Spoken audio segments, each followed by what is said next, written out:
রাত জেগে গান গাইছি সন্তানদের ভালো রাখার জন্য, সংসার ভালো রাখার জন্য। সেই সন্তানটাই মরলে ঘর দিয়ে বাইরে বের করে দেবে আগে।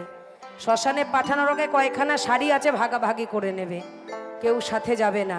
তাই মহাজন বলছে, আমি রহিব না আর বেশি দিন তোদের মাঝারে।